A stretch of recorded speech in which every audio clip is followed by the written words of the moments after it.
Bienvenidos nuevamente a nuestro canal de Ortopedia 101. En esta ocasión vamos a realizar un podcast acerca de las fracturas de la diáfisis tibial, el cual contará con 5 episodios. El primer episodio va a estar relacionado con las generalidades de esta entidad traumática en el adulto. El segundo episodio estará relacionado con la rodilla flotante. El tercero sobre fracturas abiertas. Por su parte, el cuarto episodio va a estar abordado sobre las fracturas segmentarias y el tercio distal de la tibia, y el episodio número 5 y final será sobre este tipo de lesión traumática en las edades pediátricas. Esperamos que sea de su agrado. Al hacer un poco de historia, las primeras descripciones sobre la fractura de tibia fueron realizadas en los papiros egipcios aproximadamente en los años 1500 y 1600 antes de nuestra era. Existen evidencias también que en la guerra de Crimea del año 1853 al 56, la supervivencia por esta entidad traumática fue menos del 20%. Otros datos denotan que en la Primera Guerra Mundial, la mortalidad por fractura de tibia rondó el 10%, y de los casos afectados por esta entidad traumática, más de un 20% necesitó amputación de la extremidad. Al hablar de la epidemiología, tenemos que decir que las fracturas diafisaria de la tibia y peroné son las más frecuentes de los huesos largos en el paciente adulto. Tiene una incidencia de 26 por cada 100.000 habitantes al año. La edad promedio para ambos sexos es de 37 años. Sin embargo, en el sexo masculino es de 31 y en la mujer es de 54. Son fracturas con el mayor índice de seborrhosis del cuerpo. El 77% son cerradas y 11,5 por cada 100.000 habitantes al año sufren de una fractura abierta de la tibia. Al hacer una búsqueda en la base de datos PubMed, observamos cómo el número de artículos en los últimos 10 años ha sido numeroso, superando en la mayoría de los años el número de 100, lo que evidencia el interés científico internacional sobre esta entidad traumática. Es importante definir que esta es una lesión que se caracteriza por concepto por una solución de continuidad del tejido óseo a nivel de la diáfisis tibial. Los límites para delimitar la diáfisis tibial pueden ser de dos tipos. Pueden ser 5 o 6 centímetros por debajo de la línea articular de la rodilla y de 5 o 6 centímetros por encima de la línea articular del tobillo. Sin embargo, esta medida no es estándar para todos los pacientes. De ahí que prefiero utilizar el método del cuadrado, el cual consiste en hallar la distancia más ancha de la metáfisis, la cual va a determinar el cuadrado que se mide a partir de la superficie articular. Esto lo vamos a hacer tanto en la porción proximal como en la porción distal. Y el fragmento óseo o la estructura ósea que queda dentro de estos dos cuadrados es lo que se considera la fractura de la diáfisis de la tibia, que puede ser de tipo proximal, media o distal. Las razones anatómicas por las que la fractura de tibia es tan frecuente se basa fundamentalmente en 3 aspectos. Localización en el miembro inferior, ya que el miembro inferior está más expuesto a los traumatismos. La localización subcutánea y la pobre cobertura de partes blandas que tiene la tibia en gran parte de su extensión. El mecanismo de producción para una fractura diafisaria de la tibia es de 3 tipos, puede ser de tipo directo, indirecto o combinado. El trauma directo se debe a accidentes del tránsito, fundamentalmente por caídas de altura. Son fracturas por lo general transversas y o conminutivas, asociadas a fracturas del peroné al mismo nivel. El trauma indirecto, por su parte, se debe a lesiones por rotación. Ocurre por lo general de forma aislada en la tibia y en caso de ocurrir en el peroné, no ocurren al mismo nivel que ocurre en la fractura de tibia. Y el tercer mecanismo es el mecanismo combinado. Debemos tener en cuenta que existe un grupo de diferencias importantes en relación al mecanismo directo e indirecto. La configuración del mecanismo directo de la fractura puede ser por lo general transversal u oblicua corta. En el caso del mecanismo indirecto puede ser una fractura oblicua larga o espiroidea. El riesgo de fractura abierta por el mecanismo directo es mayor y en caso del indirecto es menor. El tipo de fractura abierta en caso de ocurrir por mecanismo directo por lo general son los grados 2 y 3, según la clasificación de Bustillo y Anderson que abordaremos posteriormente. Y en caso del mecanismo indirecto, lo más frecuente que ocurra son fracturas grado 1. La fractura del peroné en forma de incidencia es mayor en el mecanismo directo que en el indirecto. El nivel donde se fractura el peroné en caso del mecanismo directo es al mismo nivel, no así cuando es producido por trauma indirecto.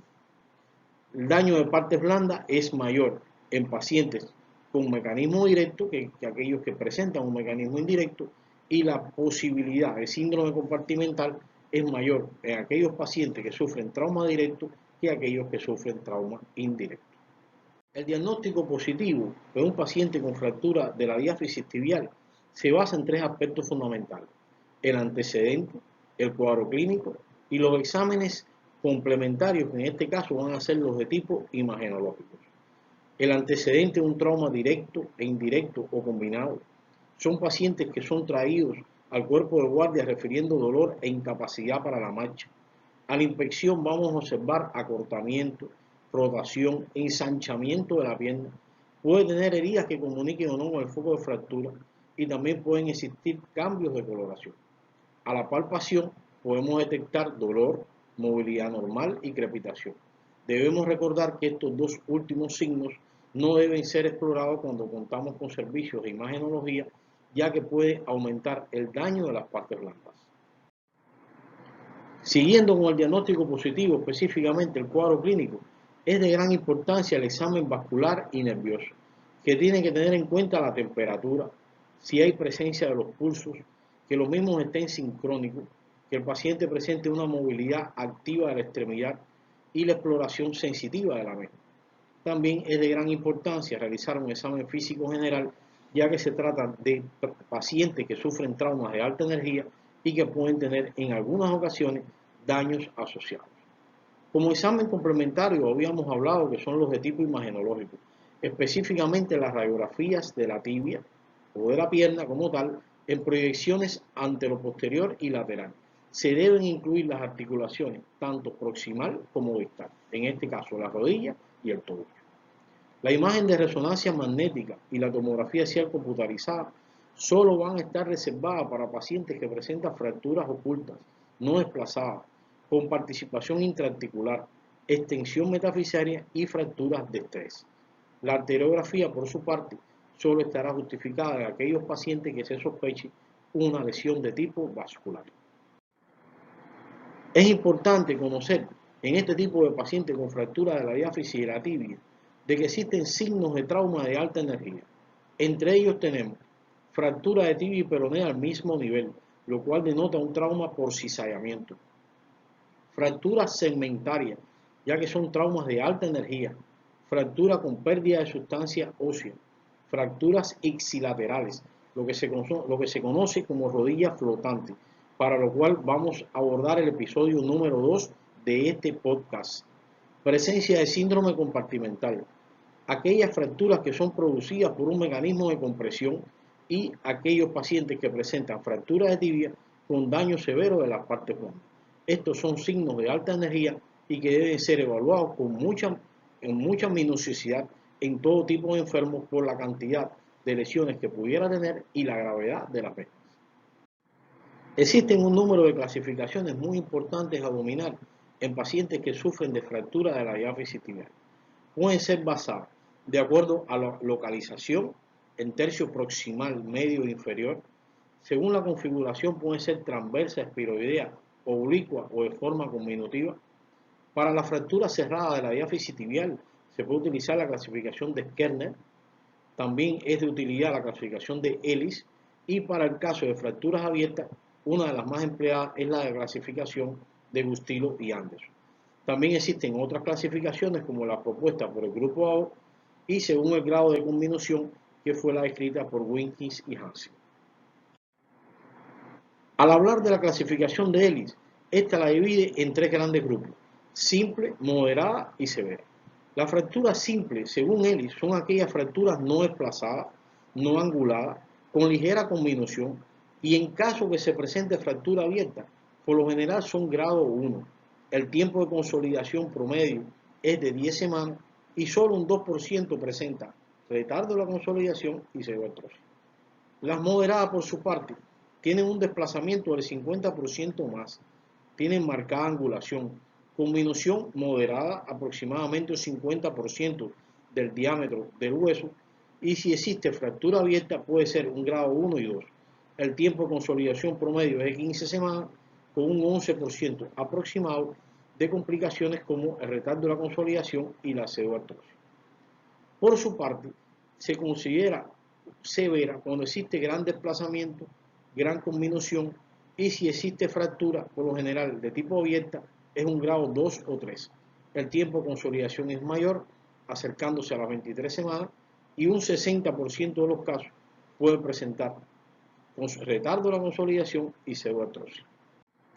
La clasificación de Kellner es una clasificación derivada específicamente para aquellas fracturas cerradas de tibia y tiene el grado C0, que son fracturas de configuración simple sin o poco daño de los tejidos blandos.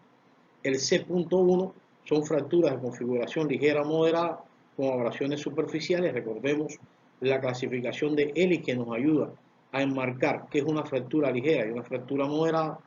El grado C2, que son fracturas de configuración moderada, existe contaminación profunda de la piel y o contusión muscular. El tipo C3 son fracturas de configuración severa, gran contusión, aplastamiento de piel y destrucción muscular, y que puede tener asociado también el síndrome compartimental o una gran probabilidad de desarrollar el MEO. La clasificación de Bustillo y Anderson está reservada para todos aquellos pacientes que presenten fracturas abiertas de la diáfisis tibial. Se basa en varios aspectos: tamaño de la herida, contaminación, lesiones de partes blandas y lesión ósea. A medida que la clasificación va aumentando, aumenta el grado de lesión, de complejidad y la severidad del traumatismo, siendo llegar hasta el grado 3C en fracturas mayores de 10 centímetros con un gran nivel de contaminación, con lesiones de partes blandas muy severas, que se asocia a la necesidad de reparación vascular y conminución ósea severa. Por su parte, la clasificación de Winkis y Hansen está basada en el grado de conminución. En el tipo 0 no existe conminución. El tipo 1 la conminución es al menos un 25%, en el tipo 2 puede ser de un 25 a un 50%, tipo 3 de un 50 a un 75%, y en el tipo 4 es más de un 75%. Y no existe contacto entre las corticales principales, como se observa en esta figura. La importancia de esta clasificación, a pesar de que habla del grado de severidad de la lesión ósea, es que permite definir qué tipo de bloqueo vamos a hacer al emplear los clavos intramedulares. En los tipos del 0 al 2 está justificado el bloqueo dinámico, lo cual permite el pistoneo del foco de fractura, y en el tipo 3 y 4 está justificado el bloqueo de tipo estático. Es importante conocer cuáles son los criterios que se conocen como una fractura diaficiaria de tibia estable. Tiene que tener menos de 5 grados de angulación en varo o válvula, menos de 10 grados de angulación anterior o posterior, menos de 10 grados de rotación, y la rotación externa debemos recordar que es mejor tolerada que la interna. Tiene que tener menos de 1 centímetro de acortamiento y menos de 5 milímetros de distracción del foco de fractura, más del 50% de afrontamiento de las corticales, y se debe conservar la línea fisiológica que sale de la espina ilíaca anterosuperior, pasa por el centro de la rótula y termina en el segundo metatarsial. Estos son los criterios para considerar una fractura de la diáfisis tibial como estable. Las indicaciones para el tratamiento conservador van a estar justificadas en aquellos pacientes que presentan daño mínimo de partes blandas, que pueden ser los tipos C.0 y C.1 de la clasificación de Kellner, fracturas estables al analizar los criterios descritos con anterioridad, y la posibilidad de apoyo precoz con yeso o método funcional de Sarmiento. Los métodos de tratamiento conservador son de 3 tipos. Está el método de Dengue o de la calza de yeso, el método descrito por Anderson y Hodgkin, en el cual consiste en la aplicación de calza de yeso con alambre de Steinman, y el método funcional de Sarmiento. Las contraindicaciones para el tratamiento conservador son varias y debemos tenerlas en cuenta, y van a ser todo aquel paciente con fractura de la diáfisis tibial con daño severo a las partes blandas, que son los tipos C.2 y C.3, fracturas de fémur ipsilaterales, pacientes politraumatizados, paraplegia con pérdida de la sensibilidad que presenten estos enfermos, fracturas de tipo conminutiva, pacientes que no cooperan a la modalidad de tratamiento conservador y algunos pacientes obesos, lo cual coincide que es una contraindicación de tipo relativa. Por su parte, las indicaciones del tratamiento funcional descrito por Sarmiento son fracturas cerradas de baja energía, de tipo transversal, las cuales pueden ser desplazadas o no y se convierten en estables en el eje axial. También está indicado en fracturas cerradas inestables, oblicuas, espiroideas, conminutivas, pero que tienen menos de 12 milímetros de acortamiento. También puede estar indicado en fracturas cerradas segmentarias con menos de 12 milímetros de acortamiento, fracturas abiertas grado 1 con criterios anteriores descritos, fracturas con los criterios anteriores que después de la reducción presentan menos de 5 grados de angulación.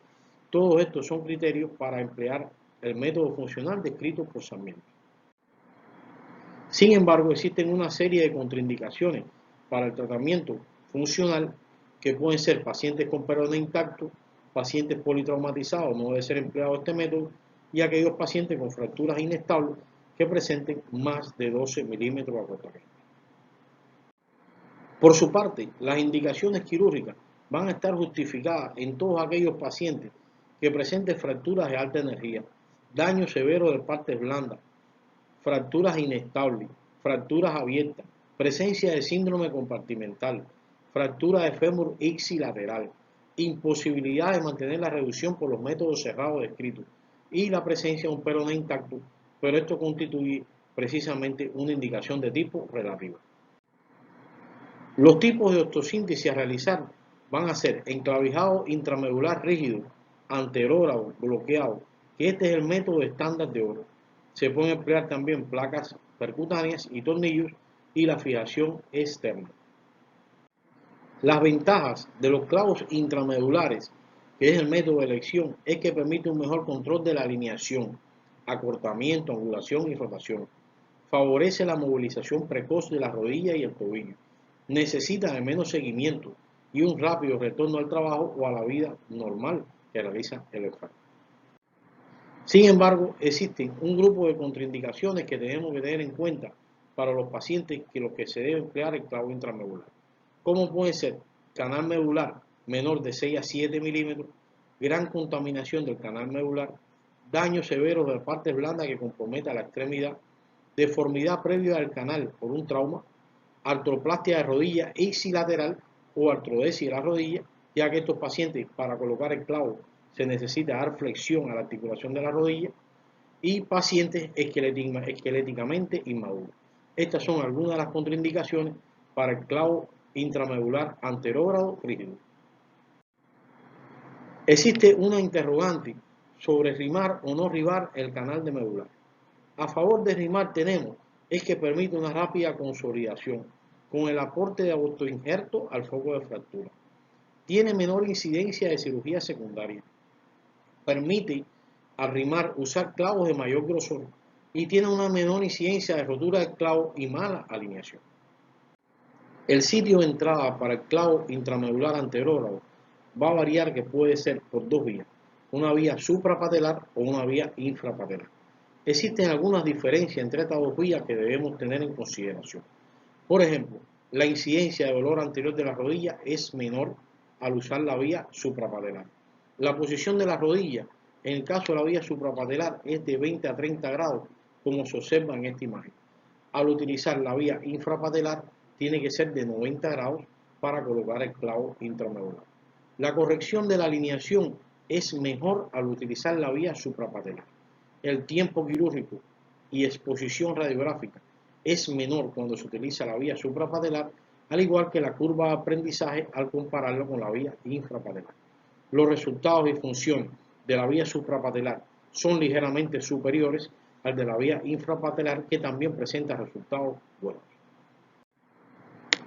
Por su parte, las indicaciones de las placas percutáneas van a ser en todos aquellos pacientes con fractura de la diáfisis tibial que presenten extensión metafisiaria, tanto proximal como distal, paciente con fracturas periprotésicas, canal medular estrecho o con desviación por trauma previo, pacientes con fracturas previas de la meseta tibial y pacientes en que es muy importante la alineación rotacional, y esto puede ser por ejemplo, en los pacientes que son esquiadores.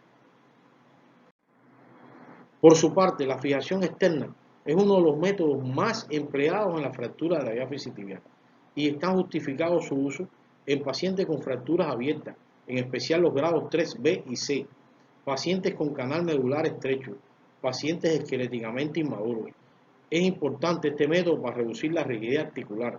También puede ser indicado en fracturas oblicuas o conminutivas inestables o secundarias. ¿Cómo aumentar la estabilidad de la fijación externa? Mediante varios métodos.